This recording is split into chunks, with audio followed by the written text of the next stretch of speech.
Proyek pekerjaan pengembangan diklat terpadu, EduSmart RS Jiwa Prof. Dr. Suroyo Magelang mengalami keterlambatan. Hal ini terungkap saat awak media Trancon masih melakukan liputan pembangunan fisik tahun anggaran 2022.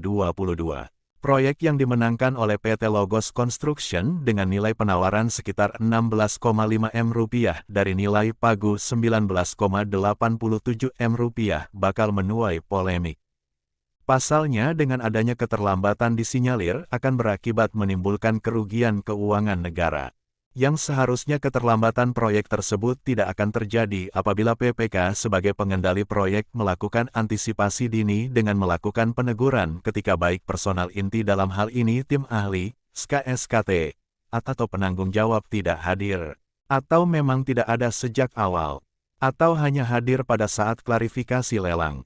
Dan kurang lancarnya pasokan material saat progres deviasi mengalami minus yang tidak wajar atau tidak sesuai ekspektasi. Seharusnya dilakukan peneguran sejak awal agar proyek berjalan sesuai skedul atau perencanaan. Maka diduga PPK dan konsultan pengawas tidak profesional dalam melakukan pengendalian proyek. Bahwa pengamatan dilakukan sejak bulan Oktober karena adanya dorongan dari masyarakat, agar hasil pembangunan dapat dinikmati oleh masyarakat. Hasil pekerjaan yang tepat waktu, tepat guna, tepat manfaat dan tepat kualitas.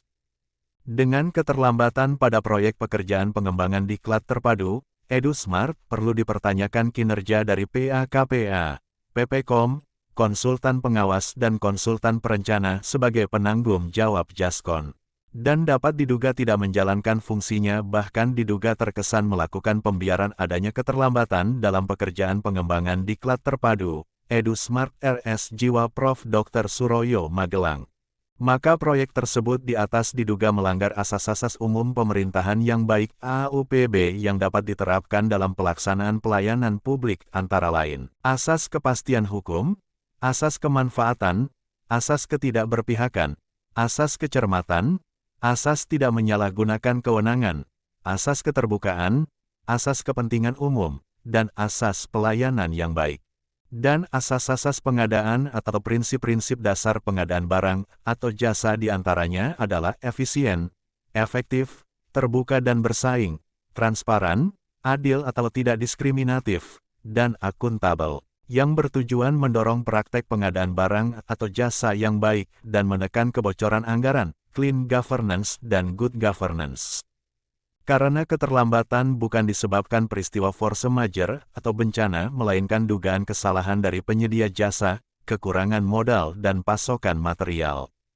Serta diduga tidak ada tenaga ahli di lapangan, SKA, SKT dan ahli K3. Hal ini terlihat pekerja tidak menggunakan peralatan pelindung diri, K3. Sesuai ketentuan pasal 93 ayat 2 Perpres nomor 16 tahun 2018 tentang pengadaan barang dan jasa pemerintah sampai berakhirnya kontrak keterlambatan melebihi 10% dan tidak ada alasan pembenar, justifikasi teknis. Dan diperpanjang sampai berakhirnya tahun anggaran. Apabila sampai berakhirnya tahun anggaran maka harus dilakukan pemutusan kontrak dan blacklist bukan dilakukan perpanjangan. Apabila dilakukan perpanjangan harus melalui keputusan atau rekomendasi Menteri Kesehatan sebagai penanggung jawab anggaran proyek APBN. Dapat diduga PAKPA, PPK, konsultan pengawas dan konsultan perencana sebagai penanggung jawab Jaskon diduga melakukan penyalahgunaan wewenang dengan melakukan pembiaran, crime omission, yang berakibat pada jalannya proyek tidak sesuai tepat waktu, tepat mutu, tepat jumlah yang akhirnya masyarakat sebagai konsumen jasa konstruksi tidak bisa menikmati di tahun anggaran berjalan yang seharusnya sudah selesai tepat waktu.